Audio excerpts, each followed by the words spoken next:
Bonjour, bonjour, bonsoir, très chers compatriotes, palandi na biso, o bosako na biso na kati ya mokili mobimba, toza lisusu liboso na bino, toza na esengo makasi, toza na esengo tango toyaka na kati ya bandako na bino, bozolanda biso na ba télévision na bino, na ba iPad na bino, na ba téléphone, bisika nyonso bozali bosi bovandi ebele na kati ya libota mobimba, bosi bovandi bozotala frère Jérémie na bino akoyebisa bino nini likambo lelo. Lelo naza na esengo makasi kozala liboso na bino lisusu na ndenge tuti koloba awa. Lelo naza na bapaya oyo bazali awa na kati ya studio na biso oyo tokosolola na bango makambo moke ya makambo ya bonzambe. Na kati ya émission oyo tosalaka eza émission ya makambo ya bonzambe, soki oza na makambo oyo eza ya nzambe, oza bienvenue na kati na chaîne ya Jérémie Kabongo. Avant tobanda émission ya lelo nalingi na pesa bandeko mbote oyo baza na kati na plateau na biso ya mokolelo. Bokoyeba bango na kati ya émission lelo, peut-être boyeba ka bango kana ba na ndenge mususu melelo nde toko découvrir bango baza banani oyo toyambi na pokwa ya lelo. Tokobanda na papa Dieudonné. Papa Dieudonné. Papa Dieudonné, bienvenue dans studio na biso. Merci mon frère. Comment ça va? Ça va bien, Nzamba Zobate la biso, Talagaka. Donc tokomi na 2021 et c'est mieux comme ça Nzamba. OK. Papa J na Helsinki après a oza na province ya Vasa. O sentir ndenge ni na kata province oyo. Na sentir vraiment na santaka toujours bien parce que tant totika kanda kuna biso toka awa toka kutabana Nzambe pe bandeko na biso oyo vraiment to moni ke oyo eza famille na biso ya sika. Donc to santaka toujours bien tant to comme parce que ndenge bayambaka biso ndenge tozalaka awa tozala toujours à l'aise pe eza esengo ko kutana famille na biso ke baosa musala Nzambe eza toujours esengo yaya. Yeah. Bienvenue toti. Après na kata loboko ya mobile toza na papa na biso yaya grand frère. OK bandiko kwa esko. Yeah. Kombo na ngai ezali frère Olivier. Frère Olivier, OK. Frère Olivier na uti na Helsinki. Bon, eza rappel sengone to yaka na Vasa awa to yaka toujours pour na kosala musala Nzambe pe na kokutana bandeko mususu na ba famille. Tant to yaka awa toujours eza toujours ba témoignage moko ya malamu parce que to yaka toujours pour na kosala musala Nzambe. Ya moto yaka mingi na Vasa awa. OK. Papa Olivier, papa Dieudonné, toza na sengo makasi lelo nde tolingi toyeba bino malamu. Tokosolola boza la free soki boza na question ekomi makasi bolingi bopesa biano te bokuti te oyo eza makasi. Mais boko excuse nga mpona lingana na ngai eza mwa mobulu mais tokomeka kaka. Papa Olivier, na tukoloba na tukoyoka ozoloba oye kosala msala Nzambe. Yo oza nani? Tolingi toyeba yo oza nani okuti kopesa biso oyo yo oza nani papa soki tokanda okuti koyeba yo malamu. Bon, ngai naza serviteur na Nzambe. Naza serviteur na Nzambe na sambe na église à Source Siloé. Source Siloé. Oui, Source Siloé. Bon, naza musala Nzambe. Nasalaka presque nyonso na église. Nyonso na église. Oza pasteur, évangéliste, prophète, pasteur. Bon, naza prophète te, naza pasteur te, mais naza mutu o nasalaka musala Nzambe. Na moderaka, na yembaka, nasalaka pe presque musala nyonso na église nasalaka. So na kata Siloé kuna na Helsinki bokamba na pasteur komona eza nani? Bon, pasteur na biso komona e pasteur Popol Yembi, yende pasteur yende papa na biso, yende tozo kamba biso kuna, na pese kutumbota pasteur Popol. OK. Tout ça ouais, yende mozo kamba biso kuna na moi c'est mama Blandine Yembi. Na pese minombote na. So oza évangéliste kuna na kata église kuna. Bon naza évangéliste te mais naza musala na Nzambe. OK. Parce que tomona ka bantu ebele soki ba bandesiko musala Nzambe, ba kombo mataka, ba prophète, ba bishop, ba makombo ya minene wana mais pona nini olingi opesa kombo na yo? Oyo linga ka ba benga yo. Ngai na linga ba benga serviteur na Nzambe parce que iloko nyuso na bandelezaka to za ba serviteur na Nzambe. O nyuso yaka kozala apôtre, kozala évangéliste, eza malamu mais na benga minanu na komino nanu. Te nakoma pasteur mais naza moto na osala Nzambe musala nyosa Nzambe o esengeli na kosala yango. Ya merci to baloki sko awa. Ya je. Ya. Naza na sengo mona yo risos. Ngabe mana komisi Nzambe risos. Ya je kuti koyebisa biso makambo yo ezoleka awa. Bosikize? Ya. To era la kana se boy. OK, ya je kuti koyebisa biso yo oza nani? Pesa biso nani? Yo oza nani osala msala nini na kata église pesa biso mwa petit témoignage mke na yo kaka avant tokota na masolo na biso ya mokolo lelo. Donc ndenge frère Autilo ba awa ndenge molobi ke bakoma kopesa bato kombo na bakombo évangéliste pasteur apôtre ngai nabengama mpo kosalela nzambe nakelama mpona kosalela nzambe donc titre nyonso moto abenga etali moto nga mposana nalanda yesu masiya lokola mokonzi mpe mobikisi nasalela ye donc tobonelaka nzambe apesa biso badon mpo tosalela ye donc yango tozobona toujours nzambe epesa biso badon mpo tosala mosala na yo donc ezala évangéliste ezala apôtre biso kuna tozala te me tosambela nzambe asunga biso nasambelaka na même église ndenge ndeko alobi tokosambelaka na église moko oui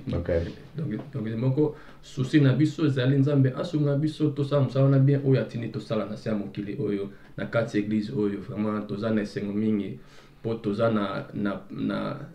fondement moko ya malamu na kati ya église tozolia maloba malamu mpo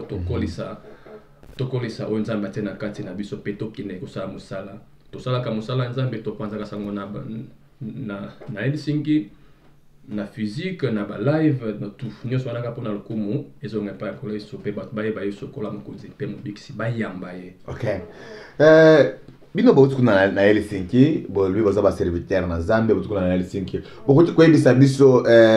makambo ya bonzambe kuna na Helsinki eza ndenge ezotambula ndenge nini bino bomoni bozomata ou bien bozokita parce que kuna na Helsinki eza capitale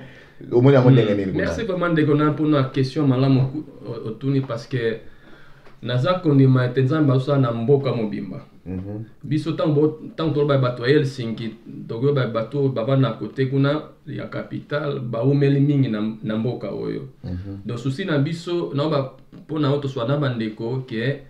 moto oyo Nzambe atie na kati na biso lisanga oyo epela lisusu makasi amour oyo Nzambe atie na kati epela donc naza na ndima ya bato nyonso bazobondela mais moment ekomi toluka Nzambe vraiment mpe tosalela na kati ya mboka bapaya esika Nzambe atie biso parce que toye awa te kaka mpona tolia tolata donc eza susi na biso ke ezala na Helsinki ezala na vente eza partout ke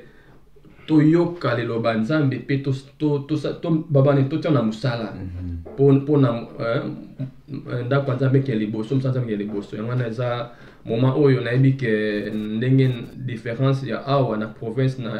na capitale kuna na Helsinki eza ke bato baza toujours pressé po vi eza mpe réalité ezala mpo osala mosala biso kuna ta moto oyo mosala nta eza te tozopesa baraison mingi ke toza na tante mpo osala Nzambe me nzoka tobosani apelo Nzambe abengala biso. Ok, merci na mpona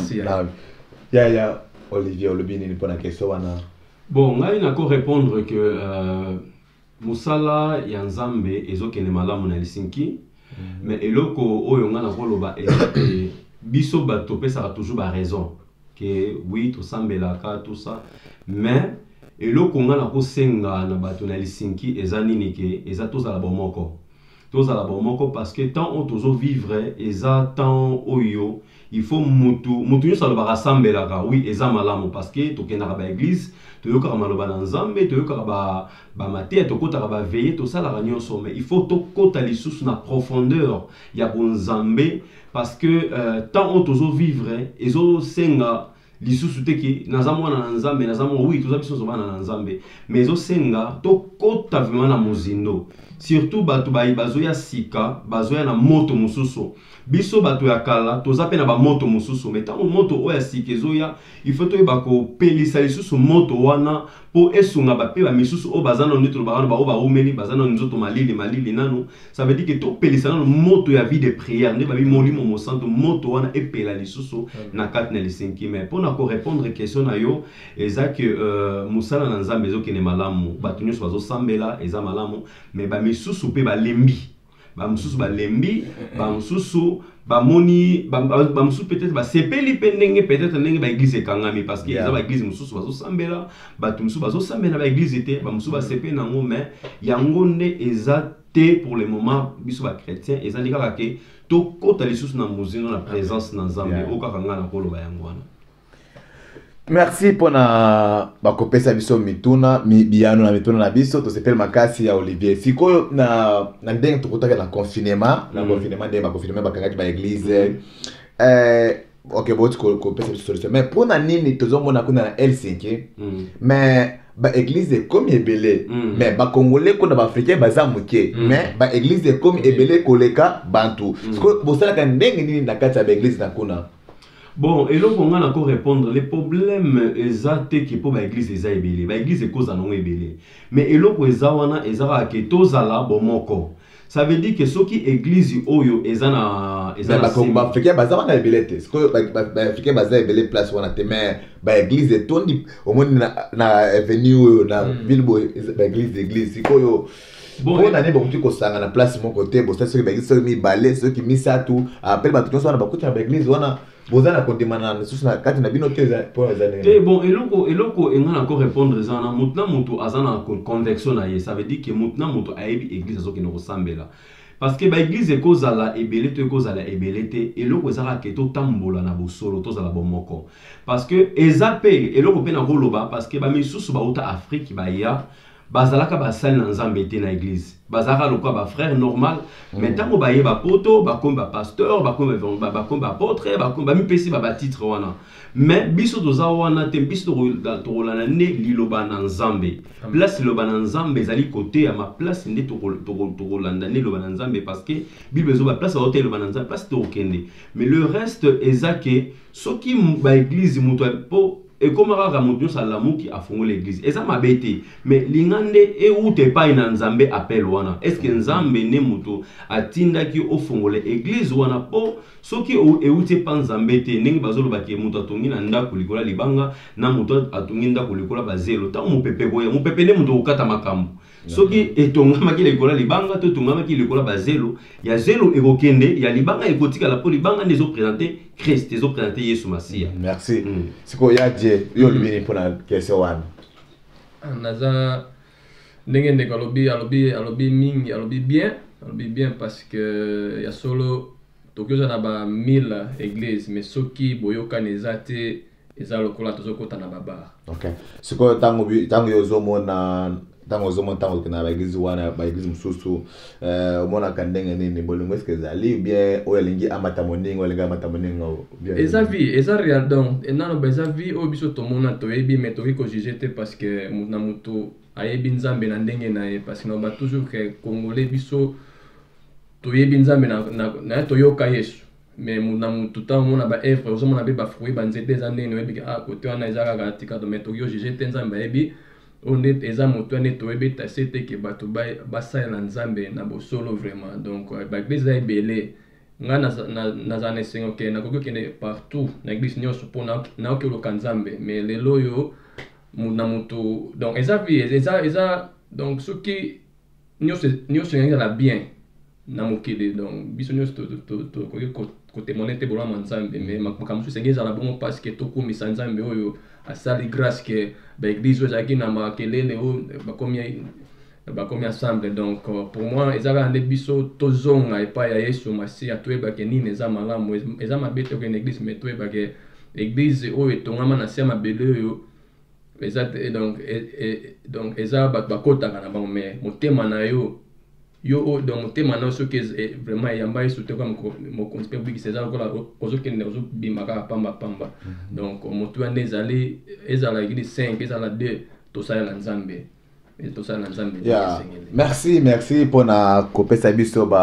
ndenge boza koyanola biso ezopesa biso esengo makasi mpona bakestion na biso ya Olivier ya je tomonaka ndenge boyaka na vasa tobanda kosolola bino soki lobi wana eleki banda koloba ntango boyaka bamosusu balobi bolingi bofungula église est ce que eza ndenge nini boza na vision kofungula église to eza ndenge nini? Bon, tozana il était à refoncer l'église mais ceux qui ont volonté dans Zambé nous biso toza lokola basoda oza pe pour refoncer l'église naza président pour na benga matena nous pour refoncer l'église. OK, vous allez me ya je oza pe pour refoncer l'église quoi parce que tout le monde bozote amakasi beaucoup côté beaucoup ba live comme ebele ko l'église ko ba na ba tu ba refoncer l'église oza donc tozoloba ke donc ebenga melo nzamba benga biso tosala mosala na ye souci na biso ezalaki mosala nzambe esalema donc nakoki kofongola église te soki nzambe alobi donc kofongola te nano epesami elenga ye te ngai naza kuna ezala na église ya Silo ezala moto aza na posa neti awa toyaka awa parce que nzambe atushaka mitema na biso mpona boza bandeko oyo donc tobenga la famille. Donc biso toza na espérance so nzamba ki bokende kuna parce que tant to aki so na zaga moko bato o ba na moto oyo ekufa te. Donc ba espérance biso togezo na ya muke o toyebi ke vie o to sala passé oyo esika nzamba lokota biso to yeba bande konza bozo kende bokende te. Donc yango to yaka parce que toyebi awa tozana bande ko bazana posa sambela kuna pa na biso ne na bi pressé legi makasi na bondo na yo. Oh, ya tout ça lobby pré te yo kana nuna kende musala. Oh, donc awa ezalaka toyebi ke bato tozana na vie na biso mais pour ça komisa nzambe eza différent. Donc toke ko ni l'église ce que nzamba permettre. Ya merci. Odana loba ko bakisa pour la mutuna wana bien. Bon, ngana ko bakisa na mutuna oyo ezake tozana posa ya ko fungola église te. Mais toza wana pe pona ko soutenir ba église mususu parce que na ba église mususu pasteur aza se sentir aza na bandimi na kati l'église aza na ba kolaba bato bazo sala mosala nzambe ensemble bazali mais bazana ba volonté zo senga ba courage moko bozo senga bande ko misusu baya ko soutenir po eloko eza aweza ke totumba ko mona Yesu et cause à l'église ezara na vasa église ezara na tempéré église ezara na bisika nyonso mais toza wana surtout pour na kolamusa bato parce que mingi balali ezana likamute église na ezana yo moko na moto église ezanda kote eza bâtiment te eza église na yo parce que mingi ba lembi déjà la vie de prière mingi ba lembi na kosambela mais biso toza wana te pona ko ya ko soki nzambe alingi ke to fongola église to fongola église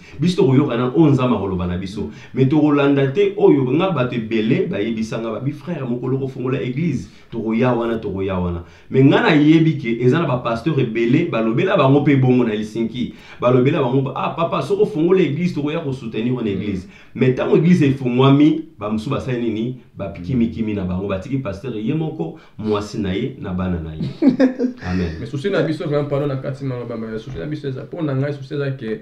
to sangana pona lokomo nzambe. Ba jeune na Helsinki na Vasa na Kuopio tos. Wana so lobi ke posa na ngai to sa église te to za la connecter. Na ndenge nyonso parce que awa bandeko baloba Swahili donc unité baloba ni bomoko unité biso pe tongi tozala na ndenge tokosa ke biso oyo tobengama po tosala nzambe wana posa na biso posa na ngai nzambe te tinda message kuna yebisa bango ke tokoma ensemble tobona ba jeune totelema ba papa totelema mpona mboko epesa biso te po tolia bango. Merci. Natana mituna mibale misato ya atake okay zalis comme mituna oyo il fallait na monde boza ba jeune serviteur boza jeune serviteur est-ce que to sunga ba jeune bazo na biso ba ndeko ko bazo na biso na question de boso oyo na tuna bino lokula boza ba serviteur na Nzambe est-ce que lokola chrétien koyoka musique profond est-ce que za malamu to ezamabe parce que Bible ya omoko ezoloba Bible ezoloba ke kondime yaka na koyoka parce que tant ozoyoka musique ezo mingi basalaka makambo oyo bazoyoka na musique parce que Bible ezoloba nini Bible ba o batanga Bible ezoloba ke Satan ye moko comme ezaki Satan te ezaki Lucifer azalaki chef ya chorale na lola ça veut dire que tant akiti na se ayebi des secrets ya musique ayebi secret ya musique yango zomona ba jeune belé lelo bakomi kosala nyonso makambo azoyoka na musique to yango Bible ezoloba ke toza na musique ya Nzambe toza pe na musique ya bato ya nende ba profane musique ya mokili ça veut dire que tango zamona na Nzambe sala makambo oyo ezali ya Nzambe tika so oza muta mokili sala makambo oyo ezali ya mokili choix ezali kaka ya yo eza lokola batilo biloko na mesa yo moko okotala biloko nini ya kolia soit olie te ezo dépendre kana yo moko choix ezali ya yo. Merci siko ya yo lo bakisa place wana nga kote wana na lobaka Nzambe sa ko mélanger te. Ok, ça va. Oui, Nzambe za Nzambe. Ok. Question ya mibale ongo na ngai to dans avant to sur cette émission na biso eza malamu chrétien mwana Nzambe wabenga mwana Nzambe ko sala sexe avant mariage ezali mabe pona nini ezali mabe parce que omoni toza bato moto akobetela ngo tolote parce que toza bato omoni moto akokweyisama na ye oui mais na misu na Nzambe eza malamu te parce que nde tolobaka les chers est faible nzoto eza faible moto akoloba te nga nazala libende to nga nasalaka yango to nga nakweyisama na yango te non toza bato me totala oyo nzambe azali koloba na biso nzambe azoloba na biso ke ntango olingi mwasi il faut que eza na baprocédure oyo esengeli kosala parce que bon mpona répondre question na yo bien eza na basœur ebele bafamille ebele omona mwasi na mobali balingi bazalaki na idée peut-être ya kobalana te mwasi azwi zemi babi ndenge azwi zemi boye zemi ezalaka na 9 mois te tosala mwa feti moko boye na 4 mois 3 mois awa po zemi esala nini ebima lokola neti ke azwaki zemi deja na kati ya libala mingi bacouple ebele basala bongo mais nga naza wana mpona juge te mais nga nakoloba kaka parce que naza parfait te parce que nga moko personnellement bon nzambe eza makambo akala nga moko mpe nakwela mpe na bamakambo wana toza bato mais dans la vie il faut toujours kosenga toujours nde tobaka mawa na nzambe mais conseil nga nakoloba yango nabi ke nazali bende te nazali baya naza mutu na makila na kati yo te na nte ntango bato alobaka avant obala nano efale omeka moto akoti kosomba sapato te na sapato na magasin sa ameka mpona balobaka ndenge wana sikoyo olobi nini mpona makambo wana bon omoni komeka oyo pe komeka ekomelo ba makambo ebele parce que omoni tokopesa exemple moko komeka wana tozango ezake omoni komeka ezaka be komeka eloko ya sukali mais eloko ya sukali mpe kozala mpe bololo mpe na nsima nango ça veut dire que omoni nga nalobaka bible ezolobake ezali malamu kobanda likambo na nzambe mpo sukisa yango na nzambe yo soko obandi likambo na nzambe te olingi osukisa yango na nzambe yo moko oyeba soro na yango mais nakoconseille en tant que mosala na nzambe en tant que mwana na nzambe en tant que yaya en tant que leki nakoconseille eloko nyonso olinga obanda yango na nzambe mpo osukisa yango na nzambe soki nzambe alingi bongo te nde okosala yango te yango ozomona mingi efungola ba porte ebele na ba famille parce que omoni ne tolobiki no olobiki eloko soko soma na magasin poko meka yango na ko meka wana pe eko memelo ba malédiction makambo ebele na sima na yango pona répondre sur la question na yo mon frère eza lokola neti ngai soki na yibi na magasin peut-être na yiba na magasin bakanga ngai te mais yo mokolo yiba première fois bakangi yo ndeni nga bakanga mbala liboso mais ya yiba bakanga te toza ndenge moko te ça veut dire que soki baninga bazosala eloko wana yo kosala yango te parce que ozali mwana na nzambe eza responsabilité eza charge moko eza facilité mais so oza moto otambola kobanga nzambe okosala yango mais na makasi na yo te na makasi ya nzambe ongala ko répondre. Merci ya Olivier sko ya te mpona bakestion wana oyo olobini bakestion vraiment makasi eza vraiment bakestion moko baje batuna mingi nayebi yango mais mpona ngai nakoki kobamba libanga te ke parce que touti na nzela wana donc eza bakese baje batunaka mais eza normal mais soki otali bien donc toza na nzoto mpe na molimo ozomona mokili ezoloba makambo mais soki ozamona nzambe fo oyeba nini nzambe alingi osala ozomona donc komeka wana bamekaka nyonso te donc mpona ngai soki tozobenga bana na nzambe nga naloba nzambe soki nayebaki na nga ke nabanda na nzambe boye oyo bolamu ya nzambe oyo kitoko ba ere oyo nasala ninga komela nga te donc soki ozamona na nzambe oyebi oyo eza malamu na kati na nzambe makambo oyo ozosala kuna na libanda ya nzambe yo moko oyebi yango me nani abamba yo libanga touti kuna biso nyonso me na kati na nzambe oyebi ke ya solo mpe mabe ezala merci na balandi na biso oyo bolandaki biso bakestion eza ebele makasi me lokola ngonga eza mokusi yango wana télévision eza ngonga balobaka télévision eza ngonga tokoki kozwa ba 1 heure de temps te parce que bantu baza na mosala bakoki kosala makambo mosusu yango wana bakestion eza ebele yango wana tomelangeaki yango topesi bakestion mibale oyo parce que tokomona na lisusu na bango te mais bakestion mosusu eza na kati wana mpona makambo oyo ekosala po ete mosala nzambe ekende liboso peut-être baloba ndenge onegligeaka likambo oyo ya moke mais mpona likambo ya moke wana ekozangisa yo lola yango wana totiaki yango nyonso mpona barépondre biso na capacité moke oyo nzambe apesi bango yango wana toza na esengo makasi koyamba bino na pokwa lelo mais ya question mosusu ezolelanga mpona tona bien sikoyo mpona ngonga ndeke ok tokosala soki nzambe asungi ata journée mosusu tokosala siko émission mais mosusu soki otuni te nalala bien te soki otuni question te nalala bien te ok tuna te ya suka eza na ok question oyo nalingi natuna eza oyo boye conséquence nini na mutu oyo atalaka bafilme pornographie conséquence nini eza na kati bénéfice nini eza na kati boyoki question na bien ok tokobanda nani mpona nga na kobanda bon conséquence nanu ya mabe eza nanu mwana na nzambe okotala porno te parce que omoni eza na bato misusu batala baporno na butu balota makambo wana yango monaka na nzela baporno wana yango tozomona bafemme de nuit bamari de nuit bazoya na nzela ya biloko wana eloko ya malamu en tant que mwana na nzambe nga nazomona eloko ya malamu te pona ngai eloko ya malamu te parce que omoni babiloko nyonso oyo akotala baporno wana eza mingi makambo ya mingi ya batamokili bato balingi nanu kosepelisa nzoto na bango balingi yango tobake biso bana na nzambe esengi tosepelisaka molimo na biso ke tosepelisaka nzoto porno nga na mokuse na koloba babiloko wana ezali mabe nga naza na baninga oyo batilelo basalaka kango hormona bon mayena kota na badetail eza te mpona biki bamikolo bazotala biso mais en tant que bamikolo bozo comprendre parce que tango ozosala yango yebake makanisi mpe eza loko ozofungola diable nzela yango tozomona bafemme de nuit bamari de nuit bamakambo mosusu ekoaffecte yo peut-être mbala moko te mais eko mpe koaffecte yo na ntango okota mpe ndaka libala ozala mwana mwasi ozala mwana mobali babiloko eza lokwa neti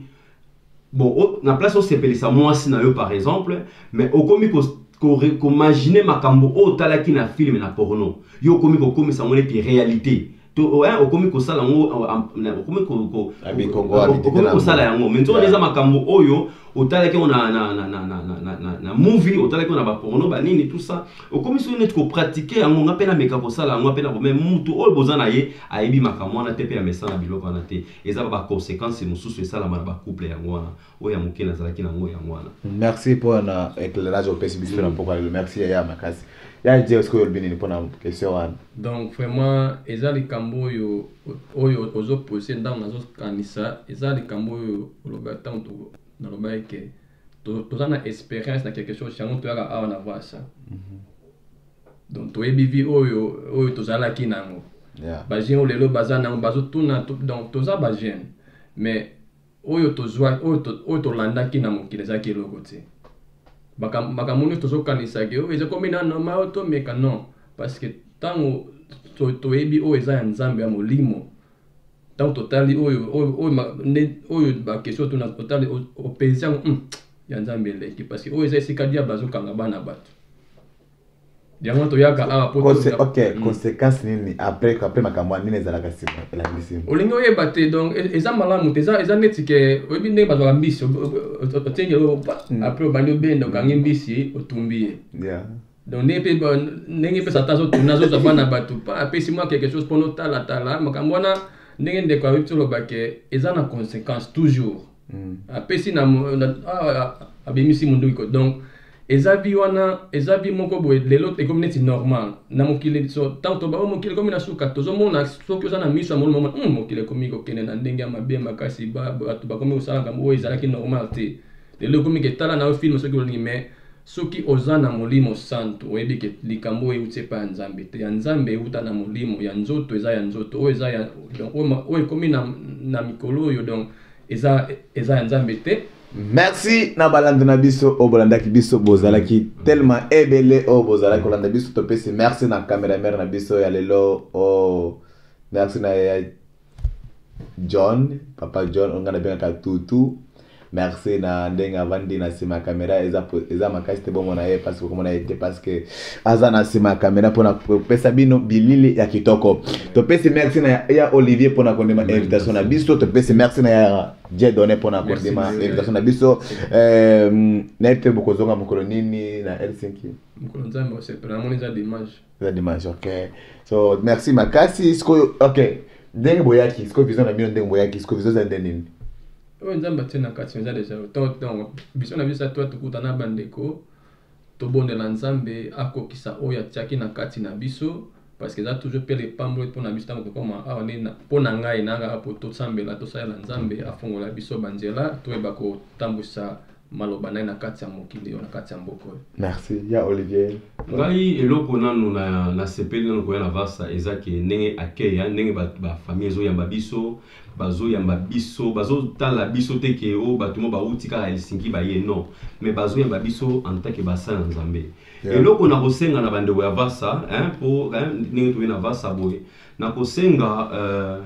bandeko nyonso oyo bayebi biso ntango toyaka koteya awa bandeko botika moto ya prière ekufa te bomatisa lisusu vie de prière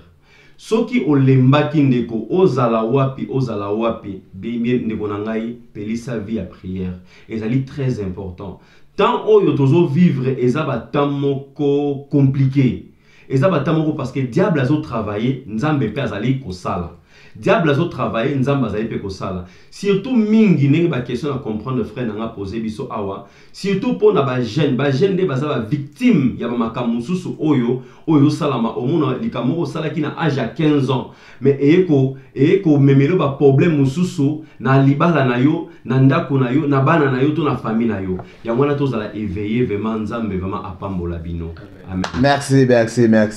To na moni émission na biso esukeli awa yangwana to pesi mbote na balanda biso oyo banda ko na boza ebele yangwana to kosisa émission na nteso to pesi to zo pesa communication pona ba ndeko na biso o balanda bakota na église ya Penuel boya ebele na kati église dimanche to banda ko yoka communiquer balobek na radio balobi